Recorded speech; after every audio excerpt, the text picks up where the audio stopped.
नमस्कार दोस्तों, आपका बहुत-बहुत स्वागत है। आज आके हम बहुत दिलचस्प टॉपिक पर हम बात करने वाले हैं अमेरिकन प्रेसिडेंशियल डिबेट्स को लेके। इसका जो फॉर्मेट होगा वो किस तरीके का होता है, ये कैसे कराई जाती है, इसमें इम्पोर्टेंस क्या होता है, इसकी रिलेवेंस क्या है, इसकी सिग्निफिकेंस क्या है। बेसिकली अमेरिकन इलेक्शन से पूरी दुनिया की नज़रें लगी हुई हैं। चाइना का एक अपना पर्सपेक्टिव है इसको लेके, रशियंस का अलग पर्सपेक्टिव है, यूरोपियन यूनियन का अपना एक पर्सपेक्टिव है, तुर्की जिसमें उसका एक पर्सपेक्टिव है, नॉर्थ कोरिया के साथ सबको पता है। तो पूरी और हिंदुस्तान के जो हित हैं इसमें, जिस तरीके से डोनाल्ड ट्रंप और प्रधानमंत्री मोदी जी की जो दोस्ती है, उस तरीके जिस तरह से उन्होंने कहा इस बार ट्रंप सरकार जो है, तो काफ़ी कुछ दिलचस्प होने वाला है इलेक्शंस के अंदर। लेकिन इसमें जो अहम भूमिका होती है, जो कन्वेंशनली बहुत ज़्यादा इंपॉर्टेंस दिखाती है, अमेरिकन डोमेस्टिक ऑडियंस को एड्रेस किया जाता है इसके दौरान, अपनी नीतियों को उनके साथ शेयर किया जाता है, उसके बारे में विस्तार से चर्चा की जाती है। इस पे क्वेश्चन भी बहुत तीखे होते हैं, एक काफ़ी तीखी डिबेट होती है और इसमें काफ़ी ज़्यादा फ्रूटफुल निकलते हैं कि आने वाले जो व्हाइट हाउस में जो भी इनकम्बेंट प्रेसिडेंट है, उनकी पॉलिसी, अमेरिका का फ्यूचर वो किस तरीके से देखती हैं, किस दिशा में काम करना चाहते हैं। इसको लेके अमेरिकन प्रेसिडेंशियल डिबेट हमेशा से मायने में रही है। जिस तरीके से बहुत फेमस होगा कैनेडी डिबेट्स के बारे में सबको पता है। उसके बाद जो रिचर्ड निक्सन थे, वो डिबेट के दौरान उन्होंने अपने हाथ को पीछे किया और जिस तरीके से उन्होंने क्रॉस फिंगर्स बनाई थी, वो फोटोग्राफ जो है वो आज तक चर्चा में बनी हुई है।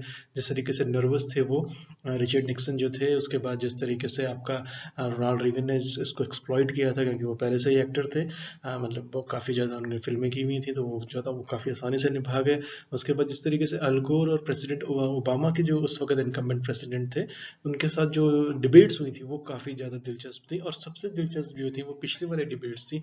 अगर आप डोनाल्ड ट्रंप और हिलरी क्लिंटन की याद करें, हिलरी क्लिंटन ने 2 डिबेट्स के अंदर डोनाल्ड ट्रंप को बुरी तरीके से, एक तरीके से विजन को लेके, इकोनॉमी को लेके, पॉलिसी को लेके बुरी तरह से धराशायी कर दिया था। रेटिंग सारी डोनाल्ड ट्रंप के खिलाफ गई थी, काफ़ी सारी।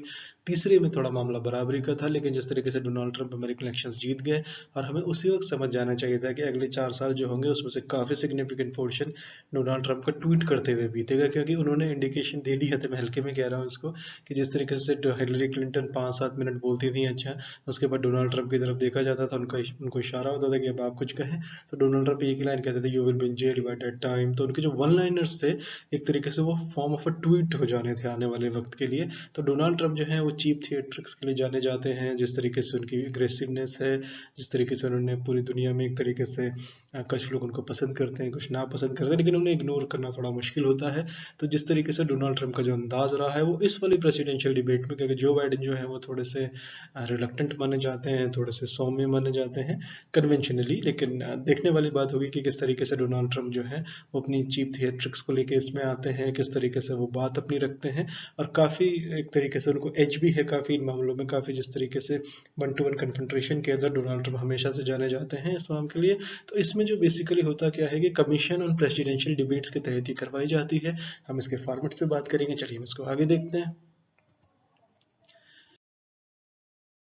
इसमें जैसे मैंने पहले कहा था कि जो ये वाली जो डिबेट होगी, ये इसमें कोविड का साया है, पूरी दुनिया में मंडरा रहा है, और अमेरिका तो नंबर 1 चल रहा है डेथ्स के मामले में भी, जिस तरीके से अमेरिका में इफेक्ट हुआ है। और ये काफ़ी हल्कों का मानना है, काफ़ी एक्सपर्ट्स का भी मानना रहा है कि अगर कोविड नहीं होता तो डोनाल्ड ट्रंप आसानी से व्हाइट हाउस के अंदर वापसी कर जाते, लेकिन कोविड ने उनकी पॉपुलैरिटी के अंदर थोड़ा सा एक डेंट दिया है, काफ़ी बड़ा सिग्निफिकेंट डेंट है। तो इस बार जो डिफरेंट होने वाला है, बेसिकली हम उस पर बात भी करेंगे। तो इसमें जो इस बार का जो फॉर्मेट है वो ये है कि 3 प्रेसिडेंशियल डिबेट्स होंगी हमेशा की तरह, और एक वाइस प्रेसिडेंशियल डिबेट होगी इसमें। तो इसमें खास बात यह है कि इसमें एक मॉडरेटर होगा इस बार हर डिबेट के लिए। तो ईच डिबेट जो होगी, एक पर्टिकुलर डिबेट, चाहे वो प्रेसिडेंशियल हो, चाहे वो एक तरीके की जो वाइस प्रेसिडेंशियल डिबेट हो, इसमें जो मॉडरेटर जो होंगे वो एक होंगे, और ईच डिबेट जो होगी अनइंटरप्टेड होगी, 1.5 घंटे का जिसका ड्यूरेशन होगा। फर्स्ट प्रेसिडेंशियल डिबेट जो है वो आपकी 29 तारीख को होने वाली है 2020 में। उसके बाद जो है ये, इसमें जो खास बात यह है कि इसमें 6 सेगमेंट होंगे 15 मिनट ईच के, उन सेगमेंट्स पे भी हम बात करेंगे। और यही जो फॉर्मेट होगा, ये लास्ट प्रेसिडेंशियल डिबेट का भी फॉर्मेट होगा। सेकंड में थोड़ा सा चेंजेस है, हम उस पर भी बात करेंगे। और वाइस प्रेसिडेंशियल डिबेट जो होगी, जिसको फॉलो करेगी फर्स्ट प्रेसिडेंशियल डिबेट को, वो 7 अक्टूबर को होनी है, जिसमें कमला हैरिस के साथ जो होगा काफ़ी ज़्यादा एज माना जाता है, वो काफ़ी ज़्यादा वोकल रही हैं, काफ़ी ज़्यादा फोर्सफुल अपनी बात रखती हैं। और जिस तरीके से उन्होंने सीधे डोनाल्ड ट्रंप के पॉलिसीज़ को लेकर सीधे उनसे एक तरीके का कन्फ्रंट्रेशन में आ गई हैं। जो बाइडेन थोड़ा सा लीड बैक है, लेकिन कमला हैरिस का जो है, उनका जो प्रेजेंटेशन, बात करने का अंदाज है, जिस तरीके उनका प्रोफाइल रहा, वो काफ़ी अग्रेसिव माने जाते हैं। डोनाल्ड ट्रंप ने उन पर थोड़ी सी एक तरीके की एक अवॉइड की जाने वाली टिप्पणी भी की थी, वो मैं यहाँ नहीं करना चाहूँगा। लेकिन जो था कि ये वाला जो वाइस प्रेसिडेंशियल डिबेट होगा, ये 9 सेगमेंट का होगा, 10 मिनट का एक सेशन होगा, और इसके जो मॉडरेटर होंगे वो सुशन पेज होंगे, जो यूएसए टुडे से जुड़ी हुई हैं।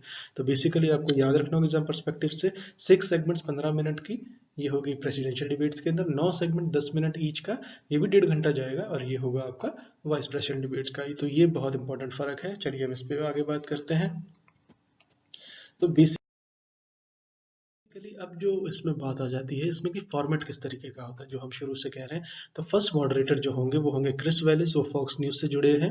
तो वो काफ़ी तरीके सवाल पूछेंगे, एक तरीके का बैकग्राउंड वो ओपनर रखेंगे और मॉडरेट करेंगे इस डिबेट को। तो उसमें जो है 6 जर्नल सब्जेक्ट एरियाज को उन्होंने हेडलाइन किया है, और ये डोनाल्ड ट्रंप और बाइडेन के रिकॉर्ड, सुप्रीम कोर्ट एटसेट्रा, हम पूरी डिटेल से बात करते हैं इसमें। तो डोनाल्ड ट्रंप और जो बाइडेन का जो रिकॉर्ड है उस पर काफ़ी बात होगी, और इसमें एक खास बात यह है कि अगर इसमें देखें तो इसराइल का जो पर्सपेक्टिव है वो ये है कि व्हाइट हाउस के अंदर कोई भी है, उनके तो मौजा ही मौजा है। और जिस तरीके से डोनाल्ड ट्रंप को उन्होंने कहा है कि व्हाइट हाउस में इनसे अच्छा फ्रेंड आज तक नहीं आया है। और जो बाइडेन का अगर आप 1972 से रिकॉर्ड देखें, ये मैंने पहले के लेक्चर्स में कवर किया है अमेरिकन इनसाइट्स के अंदर, कि जिस तरीके से वो इसराइल के पक्ष में रहे हैं, फिलिस्तीन के एक तरीके से उन्होंने काफ़ी रिव्यू किया है, और पूरी तरीके से वो इसराइल के पक्ष में दिखाई दी है 1972 से। उनका जो अगर आप रिकॉर्ड देखें तो जो बाइडेन का जो रिकॉर्ड है वो काफ़ी एक तरीका कन्वेंशनल सीनेटर है, काफ़ी हार्ड वर्किंग सीनेटर माने जाते हैं, काफ़ी ज़्यादा विजनरी माने जाते हैं। और डोनाल्ड ट्रंप के बारे में तो कुछ कहने की जरूरत नहीं, हम पहले काफ़ी कह चुके हैं।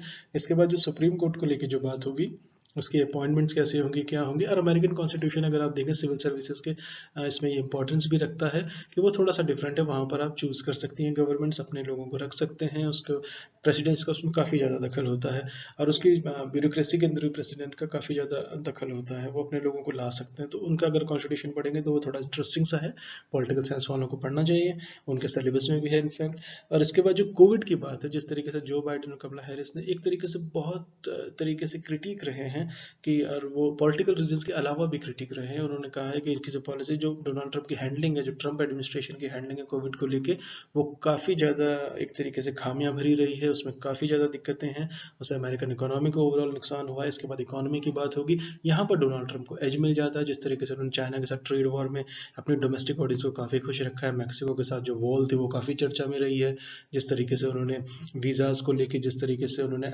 इंडिया को भी एक तरीके से कहा है कि इंडिया जो है वो एक तरीके से फ़ायदा उठा रहा है अमेरिकन जनरोसिटी का। तो उन्होंने हर देश पे, तुर्की के साथ उनका जिस तरीके से है, नॉर्थ कोरिया के साथ तो उनकी जो एक तरीके से वो नोबेल प्राइज़ लेने वाली जो एक उनकी क्वेस्ट थी, उसको लेके काफ़ी दिलचस्प। रशिया के साथ उनका हमेशा कन्फ्रंटेशन रहा है, लेकिन रशिया, दिलचस्प बात यह है कि रशिया जो है वो चाहता है कि डोनाल्ड ट्रंप वापस आए, चाइना इसके अगेंस्ट में। और अगर ये कोविड नहीं होता तो डोनाल्ड ट्रंप आसानी से वापसी कर रहे थे। और इकोनॉमी में डोनाल्ड ट्रंप पिछले वक्त से कह रहे थे कि उनके जो मेगा इकोनॉमिक्स है, जिसका मतलब है making America great again, MEG, mega economics में जो था, ये बहुत इंपॉर्टेंस रखते हैं डोनाल्ड ट्रंप पे। इससे बहुत कुछ है कहने को।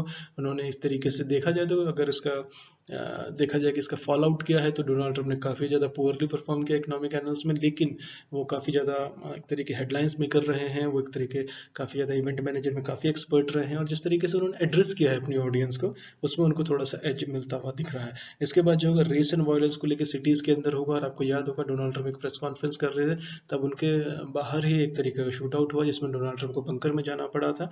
और जिस तरीके से वहाँ पे ब्लैक अमेरिकन को जिस तरीके से टारगेट किया जा रहा है व्हाइट पुलिसमैन के द्वारा, जिस तरीके से पे हर एक तरीके की हैरेसिंग हो रही है, उसको लेके कमला हैरिस काफ़ी वोकल रही हैं। वो जो बाइडेन ने हमेशा इसका उठाया है, और डोनाल्ड ट्रंप के अगेंस्ट में ये थोड़ी सी बात जाती हुई दिख रही है।